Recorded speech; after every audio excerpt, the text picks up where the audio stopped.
কাজ শেষে বাসায় ফিরে দেখি দুই বউ ঝগড়া করছে। একজনের চুল আরেকজন টানতেছে। ওদের ঝগড়া দেখে নিজের মাথায় নিজে বাড়ি মারতে ইচ্ছে করছে। কেন আমি প্রথম বউ হেমার উপরে রাগ করে দ্বিতীয় বউ মালিনীকে বিয়ে করি। এখন দাঁড়িয়ে দাঁড়িয়ে ওদের ঝগড়া দেখা ছাড়া আর কোনো উপায় নাই। দুই বউ ঝগড়া এতটাই মগ্ন হয়ে আছে যে আমি দরজায় দাঁড়িয়ে তাও কেউ খেয়াল করলো না। অনেকক্ষণ পর ছোট বউ মালিনীর চোখ পড়লো আমার উপরে। সে বলল, জয় তুই এসেছিস। এই বলে আমার দিকে দৌড়ে এলো আর বলল, দেখ এই শয়তান বেটি কি করছে আমার চুল ছিঁড়ে। এই বলে আমায় জড়িয়ে ধরে হাউমাউ করে কান্না শুরু করলো। মালিনী আমার কলেজ ফ্রেন্ড ছিল, তাই আমাকে তুই করে ডাকে। আমাকে জড়িয়ে ধরতে দেখে এইবার বড় বউ হেমা আরো খেপে গেল। পিছন থেকে মালিনীর চুল ধরে টেনে মাটিতে ফেলে দিল আর চিৎকার করে বলল, বদমাইশ বেটি, তোর এত সাহস হলো কি করে আমার সামনে আমার জামাইরে জড়িয়ে ধরিস। এই বলে দুইজন এইবার মারামারি শুরু করলো। হেমা বিয়ের পর একদিন রাগ করে বাপের বাড়ি চলে যায়। আনতে গেলে বলে, আমি তোমার সাথে যাব না। তখন তারে বলি, না গেলে আরেক বিয়ে করব। হেমা উত্তর দেয়, পারলে করো বিয়ে। তাই বউয়ের উপর রাগ করে দ্বিতীয় বিয়ে করি। সেই দিন থেকে জীবন আমার দুর্বিষহ হয়ে উঠলো। মারামারি বেশি হচ্ছে দেখে দুজনকে ছাড়াতে মাঝখানে ঢুকলাম।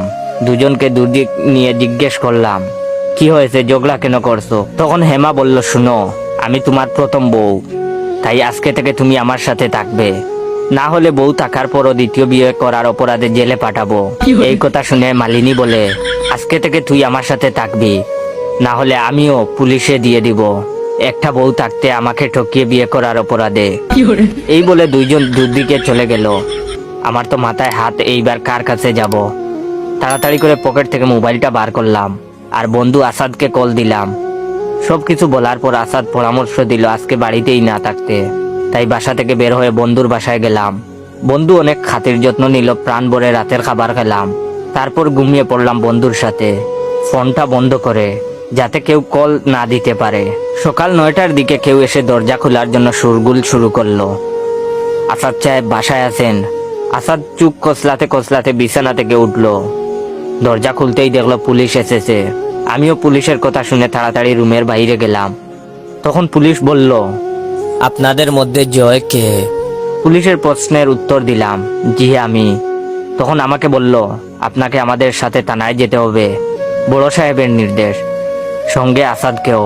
থানায় পৌঁছে দেখি আমার দুই বউ বসে আছে।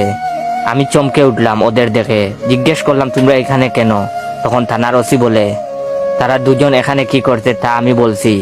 এই বলে ওসি সাহেব আমার গালে একটা চড় বসিয়ে দিল। মনে হচ্ছে ডান পাশের সবগুলা দাঁত নড়ে চড়ে উঠলো। আমাকে চড় মারছে দেখে বন্ধু আসাদ রেগে মেগে ছুটে আসলো আর বলল, কি ব্যাপার, আপনি আমার বন্ধুকে মারলেন কেন?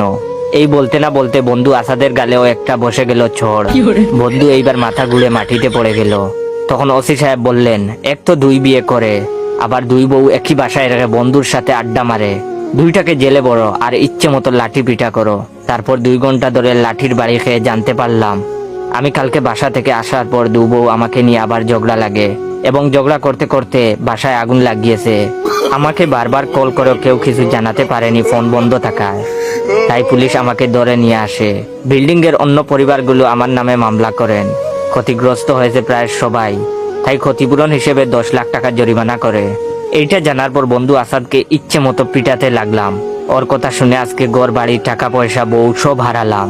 বউ দুইটাও আমাকে ছেড়ে চলে গেল, সাথে 2 বিয়ের অপরাধে 2 বছরের জেলেরও সাজা পেলাম।